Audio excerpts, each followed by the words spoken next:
ഉപതെരഞ്ഞെടുപ്പിന്റെ പരസ്യപ്രചാരണം അവസാന ലാപ്പിൽ പ്രവേശിച്ചിരിക്കെ കനത്ത മഴയിലും തോരാത്ത ആവേശമാണ് നിലമ്പൂരിൽ. പരസ്യപ്രചാരണം തീരാൻ മണിക്കൂറുകൾ മാത്രം ശേഷിക്കെ പ്രിയങ്ക ഗാന്ധിയും മുഖ്യമന്ത്രി പിണറായി വിജയനും യൂസഫ് പത്താനും കളത്തിലിറങ്ങിയത് ശക്തമായ ത്രികോണ മത്സരത്തിന്റെ കരുത്ത് പ്രകടമാക്കി.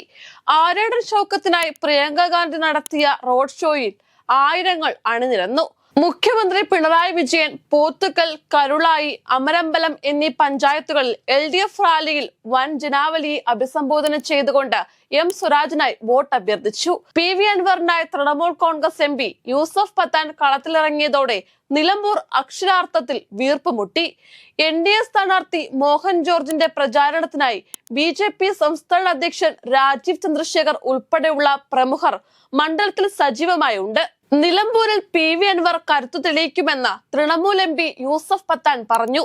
PV അൻവർ കൊടും വഞ്ചകനെന്ന് മുഖ്യമന്ത്രി ആവർത്തിച്ചു. ക്ഷേമ പെൻഷൻ രാഷ്ട്രീയ ആയുധമാക്കുന്നുവെന്ന KC വേണുഗോപാലിന്റെ ആരോപണം പ്രിയങ്ക ശക്തമായി ഉന്നയിച്ചു. LDF-ഉം UDF-ഉം വർഗീയ പ്രീണനം നടത്തുന്നുവെന്ന് രാജീവ് ചന്ദ്രശേഖർ ആരോപിച്ചിരുന്നു. സംസ്ഥാനത്ത് ഒരു മാറ്റം കൊണ്ടുവരേണ്ടതുണ്ട്. അതിനുള്ള ആദ്യ അവസരമാണ് ഈ തെരഞ്ഞെടുപ്പെന്ന് പറഞ്ഞുകൊണ്ടാണ് പ്രിയങ്ക ഗാന്ധി തന്റെ പ്രസംഗം ആരംഭിച്ചത്. പെൻഷൻ രാഷ്ട്രീയവൽക്കരിക്കാതെ സമയത്ത് കൊടുക്കണമെന്നും തെരഞ്ഞെടുപ്പ് നോക്കിയാണ് പെൻഷൻ കൊടുക്കുന്നതെന്നും പ്രിയങ്ക ഗാന്ധി പറഞ്ഞു. ഇപ്പോഴത്തെ സർക്കാരിന് എന്തെല്ലാം ചെയ്യാൻ കഴിയുമെന്ന് 9 വർഷം കൊണ്ട് കണ്ടതാണ്. നിങ്ങൾക്ക് സംരക്ഷണം നൽകാൻ കഴിയുന്ന ഒരു സർക്കാരാണ് മാറ്റത്തിലൂടെ വരേണ്ടത്.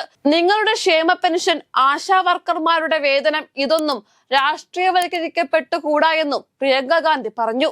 വലിയ ഹർഷാരവത്തോടെയാണ് പ്രിയങ്കയുടെ പ്രസംഗത്തെ പ്രവർത്തകർ ഏറ്റെടുത്തത്. അതേസമയം നിലമ്പൂരിൽ അൻവറിന് വലിയ ജനപിന്തുണയുണ്ടെന്ന് യൂസഫ് പത്താൻ പറഞ്ഞു. ഇത്രയും ആളുകൾ അദ്ദേഹത്തെ പിന്തുണയ്ക്കുന്നു. നിലമ്പൂരിൽ തൃണമൂൽ കോൺഗ്രസിന് PV അൻവർ വലിയ ശക്തി ഉണ്ടാക്കിയിട്ടുണ്ട്. നിലമ്പൂരിലെ ജനങ്ങൾക്കായി ധാരാളം കാര്യങ്ങൾ അദ്ദേഹം ചെയ്തിട്ടുണ്ട്. അത് തനിക്ക് അറിയാം. അതുകൊണ്ട് ഈ ജനക്കൂട്ടം പ്രതീക്ഷിച്ചിരുന്നുവെന്നും യൂസഫ് പത്താൻ പറഞ്ഞു. ക്രിക്കറ്റ് ലോകത്തെ തങ്ങളുടെ ഇഷ്ടതാരത്തെ കാണുവാൻ രാഷ്ട്രീയ താല്പര്യങ്ങൾക്ക് അപ്പുറത്തേക്ക് നിലമ്പൂരിലേക്ക് ക്രിക്കറ്റ് പ്രേമികൾ ഒഴുകിയെത്തുന്ന കാഴ്ചയും നാം കണ്ടു. തെരഞ്ഞെടുപ്പിന് മുൻപുള്ള അവസാനത്തെ പ്രചാരണം ഞായറാഴ്ചയായിരുന്നു. അതുകൊണ്ട് തന്നെയായിരുന്നു പരസ്പരം മത്സരിച്ചുകൊണ്ട് മുന്നണികളും പാർട്ടികളും കടുത്ത പ്രചാരണം ഇന്നലെ കാഴ്ചവെച്ചത്. UDF-ഉം PV അൻവറും കൂറ്റൻ റോഡ് ഷോ സംഘടിപ്പിച്ചപ്പോൾ മുഖ്യമന്ത്രി പിണറായി വിജയനെ പങ്കെടുപ്പിച്ചുകൊണ്ട് കൂറ്റൻ സമ്മേളനമാണ് LDF നടത്തിയത്. മുഖ്യമന്ത്രി പിണറായി വിജയനും മുഴുവൻ മന്ത്രിമാരും CPM ഉന്നത നേതാക്കളും മണ്ഡലത്തിൽ ക്യാമ്പ് ചെയ്താണ് പ്രചാരണത്തിൽ സജീവമായിട്ടുള്ളത്. പ്രതിപക്ഷ നേതാവ് VD സതീശനും UDF MP-മാരും MLA-മാരും പ്രചാരണ രംഗത്ത് സജീവമാണ്. കോൺഗ്രസ് ഹൈക്കമാൻഡ് നേരിട്ടാണ് തെരഞ്ഞെടുപ്പ് പ്രവർത്തനങ്ങളുടെ ചുക്കാൻ പിടിക്കുന്നത്. കേരളത്തിന്റെ ചുമതലയുള്ള AICC general secretary Deepa Das Munshi തെരഞ്ഞെടുപ്പ് പ്രഖ്യാപിച്ച നിമിഷം മുതൽ കേരളത്തിലുണ്ട്. പുതിയ KPCC നേതൃത്വം ചുമതല ഏറ്റെടുത്തതിനു ശേഷമുള്ള ആദ്യ തെരഞ്ഞെടുപ്പാണിത്. UDF കൺവീനർ അടൂർ പ്രകാശിന്റെ നേതൃത്വത്തിലാണ് വാർ റൂം ഉൾപ്പെടെ പ്രവർത്തിക്കുന്നതെന്ന് അറിയുന്നു. അടൂർ പ്രകാശിന്റെ തെരഞ്ഞെടുപ്പ് തന്ത്രങ്ങൾ പല ആവർത്തി കോന്നിയിലും പിന്നീട് ആറ്റിങ്ങലിലും വിജയം കണ്ടിട്ടുള്ളതാണ്. UDF ആണെങ്കിലും LDF ആണെങ്കിലും തങ്ങളുടെ വമ്പൻ യുവനിരയെ പരമാവധി ആവശ്യത്തോടെ പ്രചാരണത്തിന് ഇറക്കുവാൻ ശ്രമിച്ചിട്ടുമുണ്ട്. സിനിമാ സാംസ്കാരിക മേഖലയിലെ പ്രമുഖരെ അടക്കം വരും ദിവസങ്ങളിൽ രംഗത്തിറക്കുവാനാണ് പാർട്ടികൾ ആലോചിക്കുന്നത്.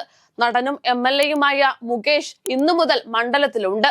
മന്ത്രി KB ഗണേഷ് കുമാറും കഴിഞ്ഞ ദിവസങ്ങളിൽ സ്വരാജിന് വേണ്ടി വോട്ട് തേടിക്കൊണ്ട് മണ്ഡലത്തിൽ ഉണ്ടായിരുന്നു. പിഷാരടി ഉൾപ്പെടെയുള്ള കൂടുതൽ ചലച്ചിത്ര മേഖലയിലെ താരങ്ങളും മണ്ഡലത്തിലെത്തും. കലാശക്കൊട്ട് പരമാവധി പകിട്ടോടെ നടത്തുവാനാണ് മുന്നണികൾ ആലോചിക്കുന്നത്. നിലവിൽ ശക്തമായ മത്സരമാണ് നിലമ്പൂരിൽ അനുഭവപ്പെടുന്നത്.